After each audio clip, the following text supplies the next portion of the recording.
Assalamualaikum warahmatullahi wabarakatuh. Perkenalkan, saya Nenden Lesmanawati. Saya adalah dosen di program studi D3 Keperawatan Universitas Paletehan Serang, Banten. Saya dulu kuliah S1 di Keperawatan Unpad dan S2-nya juga sama di Unpad, tapi S2-nya saya mengambil psikologi. Oleh karena saya memang passionnya dan keahlian atau keilmuannya di bidang yang berbau psikologi, maka untuk pengajaran di prodi sendiri saya itu biasanya mengambil tentang komunikasi, lalu juga keperawatan jiwa, dan untuk yang semester ini ada caring juga ya. Nah, untuk saat ini saya akan coba menjelaskan tentang gambaran RPS atau silabus tentang komunikasi yang memang selama ini saya sebagai tim pengajar di situ. Untuk komunikasi ini terdiri dari 3 SKS, dua teori dan satu praktikum, di mana satu praktikum itu satu SKS praktikum itu sama dengan 170 menit, jadi lumayan lama untuk praktikumnya, dan memang kami sangat memicu mahasiswa untuk berani berkomunikasi, berani melakukan public speaking, apalagi memang sebagai nanti calon perawat harus betul-betul expert di bidang komunikasi, sehingga ini harus betul-betul kami arahkan kepada mahasiswa kami agar siap terjun di rumah sakit atau terjun di masyarakat. Nah, untuk mata kuliah komunikasi ini ditempatkannya di semester 1 ya, dan dosennya itu terdiri dari 3 orang, yaitu ada Bapak Arif Susila, lalu saya sendiri Nenden Lesmanawati, dan ketiga ada Ibu Asma Juwita. Nah, adapun capaian pembelajaran dari komunikasi ini yaitu pertama menerapkan konsep dasar komunikasi, kedua menerapkan komunikasi terapeutik, lalu menerapkan teknik-teknik komunikasi terapeutik, menerapkan strateginya, lalu memahami hambatan dalam komunikasi, lalu mempraktekkan komunikasi dalam berbagai tingkat usia, lalu juga menerapkan komunikasi pada pasien-pasien dengan gangguan fisik ya, biasanya pada gangguan pendengaran dan gangguan penglihatan. Juga diajarkan juga tentang pendidikan kesehatan dan promosi kesehatan, serta diajarkan juga tentang bagaimana membuat rencana penyuluhan dan penyuluhan kesehatan pada individu, keluarga, dan kelompok khusus. Di sini UTS untuk penilaiannya ya, untuk penilaian dari mata ajar kuliah komunikasi ini terdiri dari UTS 30%, lalu ada UAS ya, ujian akhir semester 40%, lalu kami juga menilai efektif ya dari mahasiswa yaitu 10%, sedangkan seminar dan tugas kami berikan bobot 20%. Nah, untuk saya sendiri biasanya mengajar pada bagian bidang dimensi dimensi dan respon ya, dimensi respon dan tindakan ya. Dimensi respon dan tindakan ini adalah aplikasi dari bagaimana perilaku kita sebagai perawat ya, yang memang boleh dan tidak boleh dilakukan gitu ya. Jadi mana yang pantas dan yang tidak pantas itu kami ajarkan kepada mahasiswa agar betul-betul mereka menjadi pribadi yang siap untuk menjadi perawat yang baik dan profesional di di lingkungan keperawatan.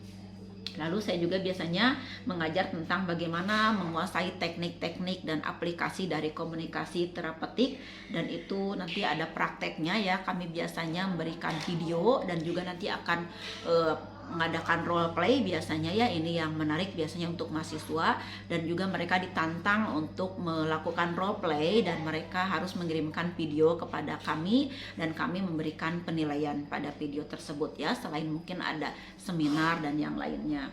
Lalu kami juga mengajarkan bagaimana mahasiswa mampu memahami tentang pengembangan hubungan terapeutik antara perawat dan klien ya, biasanya saya ngajar di situ juga.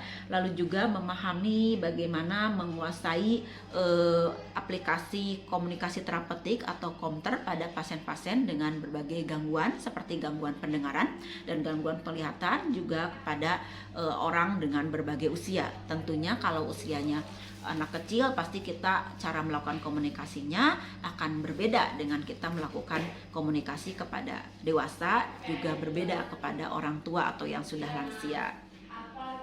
Lalu saya juga mengajarkan tentang hambatan terapeutik atau dikenal dengan konsep kebuntuan.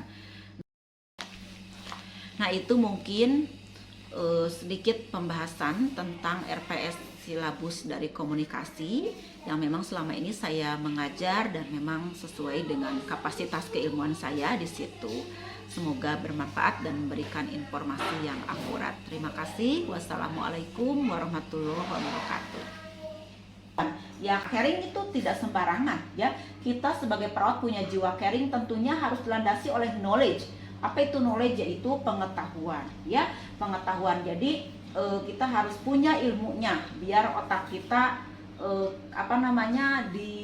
diisi gitu ya. Jadi kita itu kalau misalkan menerima ilmu harus prinsipnya setengah kosong, gelas setengah kosong. Jangan lihat gelas setengah isi. Jadi kita itu betul-betul siap untuk diisi gitu kalau setengah kosong itu ya. Nah, tapi kalau misalkan kita setengah isi, kita merasa sudah pintar gitu. Padahal ternyata tong kosong nyaring bunyinya. Nah, jangan sampai seperti itu. Lalu selain pengetahuan, aspek utama caring ini juga harus belajar dari pengalaman ya. Jadi ada pengalaman-pengalaman dan tidak harus menunggu dari pengalaman sendiri. Kemungkinan lama kalau nunggu itu, kita juga bisa sharing dengan teman-teman kita yang lebih senior, menimba ilmu dari pengalaman-pengalaman mereka gitu ya. Jadi pengetahuan lalu pengalaman. Pengalaman adalah guru yang paling berharga ya, betul ya. Ketiga adalah kesabaran. Perawat itu harus sabar loh. Ibu masih merasakan walaupun ibu tidak pernah kerja di rumah sakit, tapi ibu hanya 1 tahun di klinik di rumah sakit Hasan Sadikin saat itu ketika profesi nurse itu luar biasa digodoknya ibu itu dan kawan-kawannya sampai merasakan ketika bulan puasa lalu ibu tuh pegel banget kaki karena praktek di UGD dan tidak ada sama sekali waktu untuk kita tuh misalkan duduk gitu ya, betul-betul tidak ada bangku teman-teman ya, tidak ada bangku dan betul-betul pasien itu non-stop datang terus menerus. Itu yang namanya mengimpus itu wah pokoknya sudah warak banget gitu ya. Jadi nojosan jarum itu ya ke kulit itu sudah biasa. Jadi kita skill itu terlatih dengan sendirinya saking banyaknya pasien. Dan ibu juga pernah pengalaman disuruh menangani pasien dengan tumor ya, tumornya itu di paha ya, di pangkal paha, itu darahnya itu ngucur deras. Ketika di dep juga susah banget untuk berhentinya dan mengeluarkan bau yang tidak enak. Kita bawa ke ruang isolasi lalu ditaburin kopi ya di bawah ranjangnya. Apa yang terjadi? Tetap bau banget dan tetap darah itu ngocor deras. Ini luar biasa ya. Itu juga ibu juga nanganin yang depresi karena dia itu lumpuh ya. Apa yang terjadi ketika si orang yang usianya baru 18 apa 20 ya ibu lupa, itu depresi. Ibu awalnya kenapa ini orang diam aja gitu ya, terus kayak yang tidak ada sakit fisik apa-apa, padahal dia di ruang ortopedi kan biasanya penuh dengan luka. Ortopedi itu kan bedah tulang ya, jadi biasanya yang kecelakaan gitu yang wah pokoknya nangis sana sini karena kakinya harus digergaji atau apa. Ini kok kalem diam gitu, tapi kelihatan memang murung. Lama-lama ibu jalin trust dulu kan, jalin trust, namanya perawat wajib jalin trust. Setelah jalin trust, ibu ngobrol. Nah ibu baru ngeh ketika dia mau ke kamar mandi. Ketika mau ke toilet ternyata dia itu lumpuh dan harus memakai kursi roda.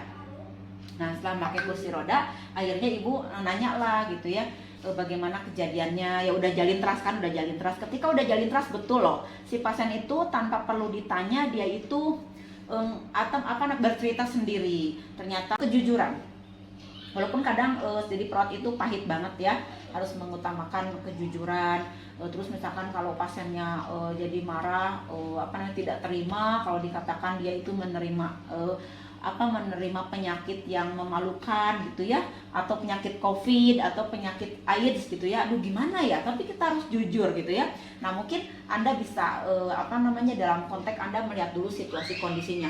Kapan kita harus terus terang tentang penyakit pasien, atau kapan kita pending dulu, jangan dulu menyebutkan penyakit pasien itu apa. Itu kita harus pintar, harus smart ya, tapi tetap jujur yang utama.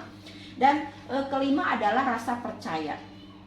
Kita harus percaya pada pasien, dan percaya di sini yang penting juga bukan percaya antara person ke person ya, antar orang ke orang, tapi juga percaya ke diri sendiri juga, itu penting banget.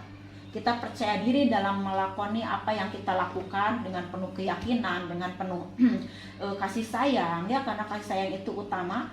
Kalau kita merawat pasien biar kita betul-betul ikhlas, itu usahakan di depan kita itu adalah orang tua kita, ibu kita, ayah kita, bibi kita, paman kita, nenek kita, kakek kita, atau mungkin adik kita. Seperti itu. Diusahakan peran Anda itu betul-betul sebagai anak dari mereka atau saudara. Jadi insya Allah akan akan terbawa gitu ya perasaan kasih sayang itu ya. Oke. Jadi percaya ke pasien, percaya ke keluarga, juga percaya diri, itu jangan lupa. Lalu rendah hati. Jangan rendah diri ya, tapi rendah hati, beda ya. Rendah hati itu kita itu humble. Humble itu berarti kan kita itu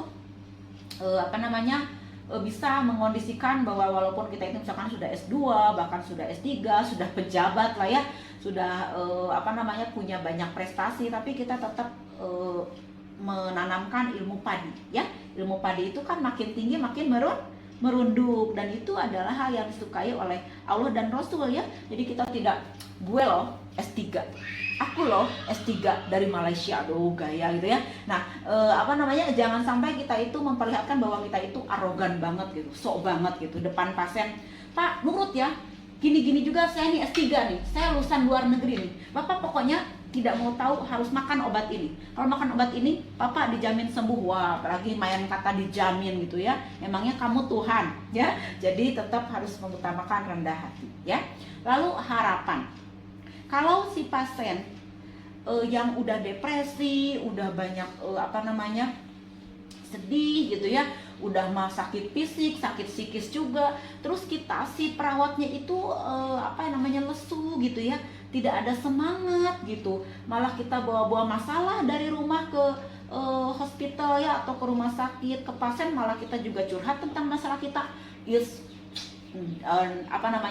It's not good ya, ini tidak bagus gitu ya, ini sangat jelek. Jadi kita itu harus penuh harapan, harus penuh semangat. Mengapa? Karena energi semangat itu bisa menular ke pasien, sehingga ketika kita menularkan energi semangat, maka pasien juga akan ikut terbawa semangat untuk sembuh, semangat untuk dilakukan terapi keperawatan, terapi apapun, atau minum obat atau apapun. Jadi harapan itu harus dimunculkan dan diutamakan dari kita, karena ibu yakin, karena ibu juga pernah merasakan yang namanya semangat itu menular. Coba kalau sekarang ibu misalkan aduh nggak ada semangat, apalagi anak-anaknya ini pada belum datang, misalkan gini aja ngajarnya ya, lesu, lemas, letih gitu ya, linglung gitu ya, pokoknya LLL. Kalian juga kan sama kan, akan kebawa lesunya, akan kebawa lemesnya, akan kebawa liur gitu yang ada ya. Aduh, Bu Neden ngomong apa sih, kok tidak ada gairah gitu, tidak ada semangat. Sehingga ketika kita ingin menerapkan semangat pada pasien untuk sembuh, maka diawali dari kita dulu sebagai perawat gitu ya, dari kata-kata kita, dari nada kita, dari bola mata kita. Mata itu bicara banget loh, ekspresi banget itu namanya mata ya. Belum lagi dari senyum kita, sayangnya kalau pakai masker senyum kita kurang kelihatan ya gitu. Jadi mata kita yang bicara ketika masker menutupi ya. Lalu mungkin dari perilaku kita, dari cara tegap langkah kita. Ibu kurang suka tuh kalau perawat ketika jalan marah geye-geye dengan temannya, atau pelan-pelan banget, atau sibuk main HP di jalan ya. Tapi ibu pingin lihat perawat itu yang tegap ya. Lalu juga dia betul-betul cepat gitu ya, bawa bawa pasien cepat, karena perlu betul-betul tindakan cepat. Lalu juga bawa buku rekam medis ya, dia juga penuh dengan kewibawaan, penuh dengan karismatik ya. Lalu si stetoskopnya digantung dengan betul ya di lehernya. Oh itu udah partner dengan dokternya itu sudah betul-betul pas banget gitu. Jadi keberanian, perawat itu harus berani. Kalau ada yang salah, berani mengadvokasi, berani membela, berani menggugat kalau memang ada kesalahan yang dilakukan oleh pihak medis atau pihak lain kepada pasien. Jadi kita harus berani, terutama berani memang dalam hal kebenaran. Jangan sampai berani melakukan curang, lah itu bahaya ya, dosa ya. Jadi intinya kita juga harus punya brave atau keberanian. Izin bertanya. Boleh. Yuk. Tadi kan ada ibu membahas tentang kepuasan klien. Nah, gimana Bu cara menyikapi yang perawat yang di rumah sakit itu suka kayak judes gitu, terus kurang ramah sehingga membuat klien tuh tidak nyaman gitu Bu. Kalau misalkan harusnya kan sebagai perawat tuh profesional kan maksudnya. Itu bagaimana Bu cara menyikapinya kalau misalkan ada yang seperti itu? Ya. Ini perannya Neng sendiri sebagai apa nih ceritanya? Apakah sebagai? Ceritanya kayak sebagai keluarga pasien. Oh, keluarga pasien. Oke. Ya, sebelum Ibu jawab, silakan dibuka dulu membuka pikiran dulu buat yang lain. Silakan. Ayo, ada yang berani menjawab? Jangan takut, jangan malu ya. Kita belajar aja dulu untuk mengemukakan ide kita. Gimana ya kira-kira kita sebagai keluarga lalu punya anggota keluarga dibawa ke rumah sakit ya, kita ikut mendampingi pasien gitu, ikut mendampingi anggota yang sakit, lalu ada perawat yang judes, lalu kita sebagai keluarga gimana ya baiknya? Ayo silakan sebelum ditunjuk belajar. Siapa yang berani jawab? Ibu tunjuk nih. Oh iya. Oke Bu Hori, silakan Bu Hori, gimana? Kalau menurut Bu Hori kan si perawatnya kan judes. Nah kita itu sebagai keluarga itu memberi empati gitu Bu, kayak kita gimana gitu Bu. Oh gitu. Jadi kitanya care gitu Bu, lebih care gitu, lebih dekat sama dia. Pasti dia juga keluarga ini baik amat gitu tuh Bu. Oke. Kayak ngasih kita sebagai keluarga kalau kalau kita ngasih makanan, snack kayak gitu Bu. Iya. Kayak gitu. Oke. Kayak kita Bu. Oke, keren banget Ibu Hori, Ibu setuju ya. Oke, jadi intinya jangan mengharapkan tadi ya, jangan meminta atau menuntut orang lain yang begitu ke kita, akan tapi kita duluan yang memberikan energi positif kepada orang lain, dan insya Allah akan berbalik gitu ya kebaikan itu. Keren banget Bu Hori. Oke, tapi mungkin yang ditanya Neng, apakah kita harus selalu seperti itu? Gimana kalau misalkan kita laporkan aja kepada atasannya, atau mungkin karena kita lebih senior, lebih tua, misalkan kita coba sedikit berikan saran atau nasihat kepada perawat ya. Nah itu bisa saja dilakukan. Akan tapi Ibu setuju dengan yang Bu Heri tadi katakan, bahwa berprinsipnya coba dengan teladan dari diri kita sendiri dulu sebelum kita menilai orang lain. Oh hebat nih Bu Heri ya. Ya jadi Neng bisa yang tadi Bu Heri Iya Bu, maksudnya ya pendapat Bu Heri yang masuk ya Bu sama pertanyaan saya tadi. Cuman Bu kayak gimana sih maksudnya kayak dia kan perawat, tugas utamanya caring gitu loh. Kenapa gitu harus kita yang care duluan? Karena itu kan udah tugas utamanya dia gitu loh. Kalau itu kan balik lagi ke individu masing-masing gitu kan. Ada pasien yang emang keluarganya baik kan. Coba kalau misalkan keluarganya yang emang biasa aja gitu, terus diperlakukan seperti itu, mereka pasti ada aja yang terima gitu loh Bu. Oke, iya betul. Oke, ada yang mau nanggapin lagi selain Bu Hori? Tadi Bu Hori udah bagus banget menjawab. Silakan, ada lagi yang mau nanggapin? Silakan. Yopi, menurut Yopi kan di situ juga ada hak pasien ya Bu ya. Ya ada hak pasien juga. Ya baik kita kolaborasi dengan baik. Kalau misalkan memang kitanya ada saling komunikasi dengan baik, di situ juga nggak selamanya yang misalkan perasaannya itu keras bakalan nggak luluh gitu loh Bu. Jadi kita harus saling kolaborasi dengan baik, karena emang di situ juga ada hak pasien untuk mendapatkan tindakan ataupun perlakuan caring dari perawat tersebut gitu Bu. Oke, kolaborasi bentuknya kayak gimana nih contoh realnya? Kolaborasi dengan siapa? Maksudnya langsung dari keluarga dengan perawatnya atau dengan lewat siapa dulu gitu? Gimana yuk maksud kita? Maksud Yopi dengan keluarganya gitu Bu. Jadi perawat dengan keluarganya gitu, kolaborasi. Oke. Karena emang biasanya tuh yang paling itu mah kadang sama keluarganya gitu loh Bu. Oke. Mungkin dari pengalaman ini teman-teman ya bagus ini. Banyak perawat yang burn out. Tahu burn out itu jadi stres kerjanya tinggi ya. Dia harus merawat pasien dengan banyak pasien dan dia kelelahan. Sehingga kan namanya stres, capek, pasti ke emosi juga pengaruh ya. Jadi kita gampang marah, gampang judes gitu.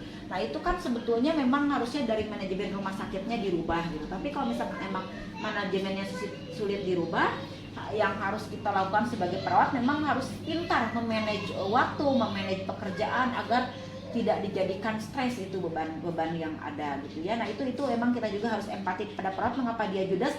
Mungkin sebetulnya dia orangnya sangat baik, sangat lembut, akan tapi karena burn out tadi ya, stres kerja yang meningkat atau beban kerja yang terlalu banyak ya, terlalu bejubel dalam pikirannya gitu, maka dia menjadi orang yang judes, menjadi orang yang tidak ada perhatian gitu. Jadi kalian juga nanti kalau sudah jadi owner ya, owner klinik gitu ya, atau pengusaha tenaga kesehatan lah, pokoknya Anda harus melihat ya titik-titik itu kenapa perawat itu sampai judes. Jangan sampai kita mengecap perawat itu judes karena apa, padahal ternyata emang mereka itu beban dan lelahnya itu terlalu berlebih gitu ya. Oke, bagus ya. Oke, mungkin Ibu pingin sharing lagi dengan siapa? Fadil. Halo Fadil. Fadil, kedengaran suara Ibu Fadil di luar? Nah, Fadil punya pengalaman nggak ketika perawat itu tidak enak dipandang lah ya, atau mungkin melakukan suatu hal yang Fadil nggak suka gitu? Pernah pengalaman berkaitan dengan caring? Kalau pengalaman di rumah sakit ataupun di puskesmas banyak sih Bu. Banyak. Di mana tuh? Ya terutama kan kita kan kalau di puskesmas ya kan kita kan waktu itu pernah ya ngadain vaksinator ya. Iya, iya. Jadi setiap maksudnya kayak gimana ya, biar sifat dari puskesmasnya itu jadi kayak tensi amat gitu sama orang, misalkan kayak harus teliti banget sama obat-obat, padahal kan puskesmas kan dari Dinkes itu obat-obatnya Ibu, jadi kan kayak apa-apa langsung diinput, apa-apa langsung diinput, maksudnya dari hal obatnya kecil aja langsung diinput kenceng gitu tuh Bu. Oke. Iya. Emang ada ya orang seperti itu ya. Itu menurut Fadil itu dari lelah beban kerja atau dari karakter perawatnya, Dil? Yang Fadil baca gitu, yang Fadil lihat. Ada kemungkinan ada dari dua sisi. Dari kelelahan kerja ya karena akibat pusingnya pemikiran, misalkan bukan ini kan membludak ya sampai 2000 lebih. Ya. Vaksinator tuh jadi kayak obat gitu juga, kayak pusing sendiri, jadi bisa dari pemikiran, bisa dari perilaku juga. Oke, bisa dari karakternya yang memang judes, bisa dari beban kerjanya. Oke, bagus Fadil. Jadi Fadil bisa melihat dua sisi ya, hati-hati. Jadi memang kita itu tidak bisa menjudge, si perawat itu mah judes. Nah, belum tentu teman-teman. Mungkin ada faktor eksternal yang memang membuat perawat itu judes gitu ya. Tapi ada juga yang memang karakternya itu udah seperti itu gitu loh. Udah diberikan terapi counter gitu ya, sudah dilatih atau dimotivasi oleh kita agar dia itu bisa melakukan dengan penuh ramah gitu ya, dengan penuh senyum, tetap pun seperti itu. Memang harus melatih hati, melatih pikiran, dan dibiasakan respect itu bisa dilatih. Nah ini teman-teman, katanya kan kalau yang sulit dirubah karakter itu adalah usia yang sudah 40 tahun. Kalau kata orang Sunda mah cenah tos naonnya adat kakurungku iga cenah ya. Nah kalian mah kan masih 17, 18, 19 lagi manis-manisnya gitu. Itu sangat masih bisa dibentuk. Sekali lagi sangat masih bisa dibentuk. Perilaku caring kalian, perilaku kesabaran, keikhlasan ya, kesungguhan, jiwa kerja keras, tanggung jawab itu masih bisa sangat dibentuk. Dan kalau Anda memang menciptakan integritas diri Anda sebagai orang yang sabar, yang jujur, yang ulet gitu ya, kerja keras ya, terus ramah gitu, senyum ya, jadi senyum itu harus menjadi depaul di bibir kita ya, biar dikatakan kita orang ramah, orang baik. Itu dibiasakan dari sekarang. Insya Allah keberkahan itu akan makin berlimpah. Nah, ini bukan hanya dari pikiran Ibu loh yang ngomong, dari hati Ibu, karena Ibu ada pengalaman ya, ada pengalaman diri gitu. Ibu otomatis kita sebagai manusia lebih senang lah ketika lihat orang lain yang senyum ya, apalagi dia senyum duluan dan menyapa kita, bener nggak? Dan kita otomatis senyum lagi dan mendoakan dia kan, karena dia baik banget loh ke aku, padahal aku tidak melakukan kebaikan buat dia, tapi dia tiap pagi kok ketemu saya senyum, menyapa, selamat pagi, assalamualaikum. Itu luar biasa ya. Jadi Anda harus respect, Anda harus mencoba mentrain pikiran dan hati Anda seperti itu. Oke teman-teman, karena Ibu sudah janji tadi waktunya ya, jadi kita akhiri saja untuk pertemuan kali ini. Nanti kalau ada pertanyaan yang belum sempat dijawab, boleh via WA saja ya. Terima kasih atas pertemuan kita, walaupun sedikit Ibu harapkan menggigit ya.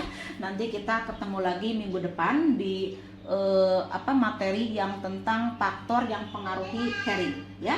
Jadi Ibu harapkan seperti ini, efektif ya, tapi efisien, tidak menghabiskan pulsa Anda gitu ya, kalau sedikit tapi menggigit ya. Tapi kalau misalkan lama sampai 2 jam, kaliannya sampai ketiduran, aduh ibu juga nggak tega kaliannya habis pulsa tapi dapat ilmunya sedikit gitu ya. Jadi mudah-mudahan apa yang ibu sampaikan bisa ada hikmah dan ibrohnya, dan kita sama-sama meminta petunjuk kepada Allah Subhanahu wa taala. Oke, terima kasih teman-teman. Jangan lupa absennya nanti lewat Karina ya. Nanti Karina kirim hasilnya ke ibu ya. Laporkan atau boleh ke Ibu Asma Juwita sebagai koordinatornya. Terima kasih teman-teman. Wabillahi taufik wal hidayah. Wassalamualaikum warahmatullahi wabarakatuh. Waalaikumsalam warahmatullahi wabarakatuh. Nuhun ya semua ya. Iya, nuhun semua. Oke.